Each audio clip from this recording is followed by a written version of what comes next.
Whew! The last part really opened my eyes, and for that, I thank you. Hey folks, MasakoX here. Now instead of my usual preamble, I wanted to take this time to thank you for your feedback. I took a big gamble with the previous part of this story, I'll go over the summary in a moment, and it clearly didn't work the way I intended it to, and for that, I do humbly apologise. I will admit, it was a little drastic and sudden, and whilst that can work as part of a general story, doing that for a very long-term story that goes back years was a little bit of a kick in the teeth for some of you. So, for the purposes of the story of What If Goku Married Bulma, we shall go back over it and give it a better way to be resolved, whilst also not doing what Dragon Ball likes to do a lot, and let Goku get away with things scot-free every time he does something, despite the fact it can endanger everybody on his home. In the last part, I went down a grim path of Majin Buu outsmarting the entire team, whilst the Saiyans were doing their best to resolve things with their friends, them acting like dunderheads. Despite them thinking that they had caught Buu literally napping, that was but a small piece of the genie led to trick them, that led to the world being decimated and Bulma felled right at the moment of reconciliation between her and Goku. And despite this, Buu went on a spree of insanity, which led to Shin stepping in, and as you know, the life link between he and Beerus led to the cat passing in his sleep, and probably for the best and less tragic. In the end, Buu went on a journey across the stars, with the entire dragon team nestled within its body. But, unlike what the last part had inferred, it didn't go unnoticed. As Majin Buu was rolling around at the speed of sound across the universe, without a care in the many worlds that he had visited, word had gotten around to the higher-ups that Universe 7 had been effectively neutralized. The GP felt a chill to his very core. Whis had become dormant. Clearly, something bad was going down in Universe 7, and it led to one of his children, one of his best children, to fall into an eternal slumber, and his god of destruction, the rather weird but unforgettable Beerus, to die. Oh dear, this will not do. The GP wasn't exactly sad. It's hard to imagine whether angels have the capacity to be truly emotional, but one thing that is in their favour, at least from a writer's perspective, and Dragon Ball likes to do this many times, is that the angels have plenty of mysterious powers. Their entire skill set has not been made public to us. So in essence, with the angels, and especially the GP, you can do whatever you want, and it doesn't seem farcical. As a result of this plot convenience, the GP went to Zeno, the king of everything, and humbly requested that he go to Universe 7 to investigate the situation, and solve it. Naturally, Zeno being Zeno, he didn't really care all that much since he was busy playing with one of the guards. "Whatever, go," the king said without much attention. "As you wish, my liege."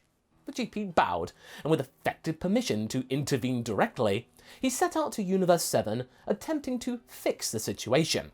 Now, I bet you're wondering, wouldn't the cosmos right now erase him for directly getting involved in an offensive capacity, like we saw in the manga? Yeah, that is true, yes, but two things are in his favour. First, he is the strongest and highest ranking angel about in reality, and second, the king of everything, who's higher than he, allowed it, so the cosmos might look the other way for a while. With this in mind, the GP quickly found Majin Buu. It wasn't exactly hard. His presence not exactly difficult to ignore given his larger-than-life personality and propensity for leaving destruction and terror in his wake. He was spotted relaxing in the remains of the hedonistic society, casually supping what was left of it, when the GP came to call. Majin Buu at this point had gotten rather complacent and rather lackadaisical.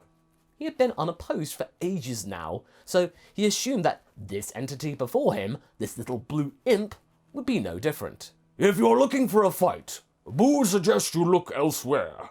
You are in way too deep, little one." "Oh no," said the GP. "I'm not looking for a fight whatsoever." This made Buu sit up and take notice. "Huh? Then why do you seek to?" Buu suddenly was intrigued. There was no trace of energy or ki coming from this person.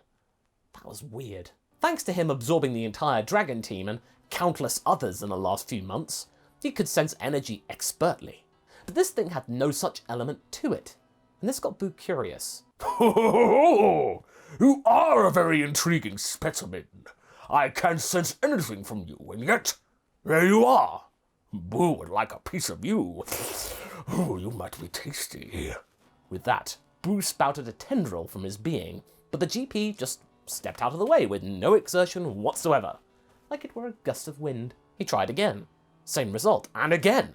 No difference in event. Boo was now becoming less confused and more downright frustrated. What is going on? Is Boo's mind playing tricks on Boo? Explain! The GP shook his head. No, I am very much alive. I remember you now. You must be Majin Buu, the entity that swept across this realm millions of years ago for fun and japery. Have candy will travel, said Boo with the utmost of smugness. Indeed, said the priest with minimal enthusiasm. Well, obviously, I cannot permit you to continue this reckless abandon. You have no idea who you are dealing with, nor the enormity of the peoples that you have brought into your very person. Boo started to get bored with all this talking and stood up. He rolled up his sleeves and began to attack the GP. But his opponent was not in the least bit concerned, nor was he hit once. Not even close. I understand that your form is comprised of mostly other mortals, the old Grand Supreme Kai being the most noteworthy part of you. I must ask you to eschew yourself then of said mortals, please, and the Grand Supreme Kai. All this said with no hint of anger or excitement, just your standard tone, like you're in a conversation.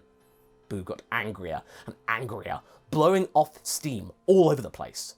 But in said smokescreen, the GP did land one hit, and that sent Boo flying for miles, struggling to breathe. In one punch, he had been defeated. All of his energy had been ripped away from him. He wasn't angry anymore. He was scared. Despite all of the people that he absorbed, he should have been way stronger than anybody. That couldn't help him in the here and now. The GP floated over to him and smiled, quite intently. Boo, horrified. Stay away from Boo! He tried to resist, but the GP grabbed his hand and activated a blue aura from around himself. I see. That's how you exploit their energy. Easy to resolve, I reckon. Boo was not sure what he meant, but a few seconds later, he was sure what it meant. It was painful. He could feel his mind being ripped apart. He didn't know exactly how this was happening, but this freak of nature was slowly tearing out core components of his newfound whole, the original beings popping into existence alongside of him being held down by an equally unknown force. He couldn't move. All he could do was see and feel his sense of self changing and diminishing. Stop! Boo's scared! No! Vegeta, who had been revived and gained consciousness, was grasping the situation and smiled. Good. A couple of minutes later, all that was left of Boo was the kid form, pure chaos. The good Boo had popped into existence and looked at his true evil self for a while and waved. Hello! You must be other Boo! Boo wasn't really responding with words, spluttering with every ounce of strength that he had left. Then its body started to evaporate, and in seconds, that Boo was gone, vanishing without trace. The GP then turned to the group of people and... Bulma! With Boo's body wrapping around her like a cocoon, it had bizarrely provided her body life energy and sustenance, preserving it. And with angelic influence in the wake, it had kick-started her heart again. Again, mysterious angels work in mysterious ways. She and Goku hugged it out before then Piccolo spoke up. Are you an angel? The GP looked to him and sensed his energy.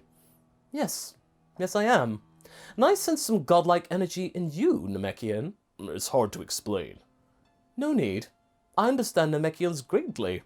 Fusion, correct? Piccolo nodded, going along with this being. The GP then explained what had happened as best as he could, him choosing to keep it simple, since these were only mortals talking, but these mortals were pretty strong for said examples. This universe has been eviscerated, so it will require reparations in the extreme. You need not worry about this, though. When I am done, things will have reverted to how it was before Majin Buu set out on his journey across the stars. Good Buu pointed at himself, but the GP put a hand up. Not you, Buu. The other Buu. In fact, I'd like to talk to you more in private. I believe that there is something of value inside of you. Buu nodded curiously. This blue guy was interesting and strong. Playtime for Buu? Yes, playtime. With Zeno as a boss, he knew exactly how to handle this good Buu. Say, Are we gonna remember any of this?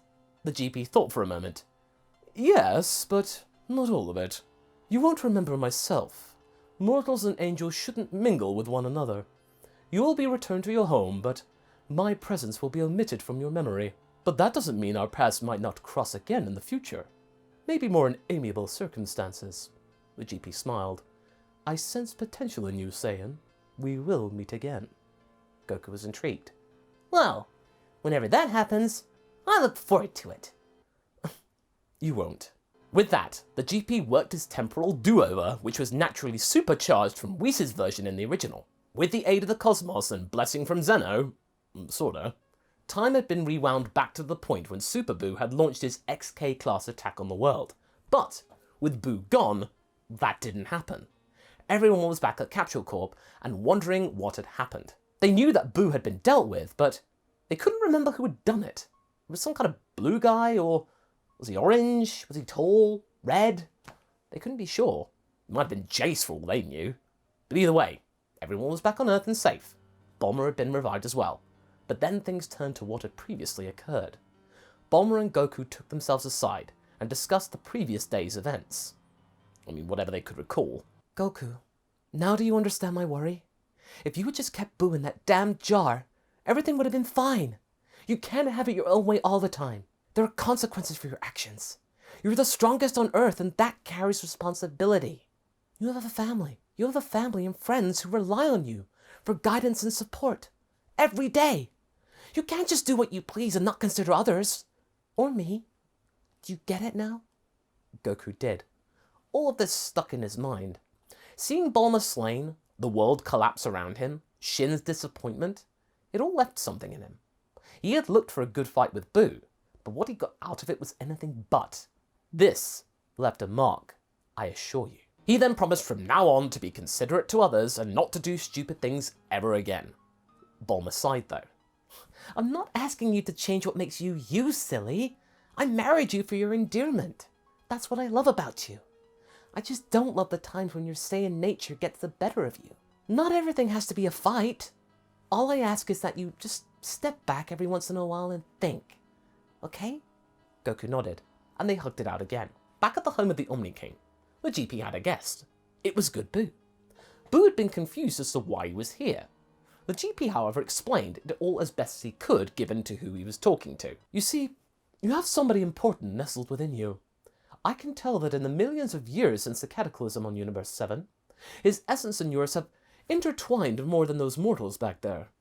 It will take time, but I feel we can work something out, and perhaps he had a plan. In the end, and after a long time and great study and training, and of course his angelic skill set coming to the fore, the Grand Supreme Kai's very essence had been managed to be brought back to the fore in some capacity. Oh my, the Kai said.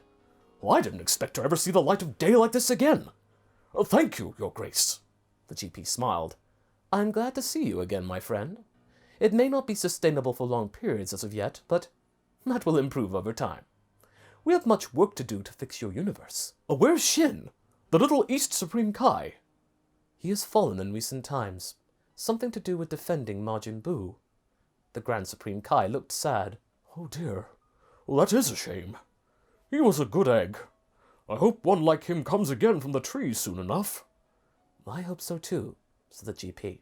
And with that, the Grand Supreme Kai, carried by Buu and the GP, set about finding a new GOD to replace Beerus and bring Whis out of his slumber, all with the beings on Earth blissfully unaware. Goku and Bulma's marriage had never been stronger.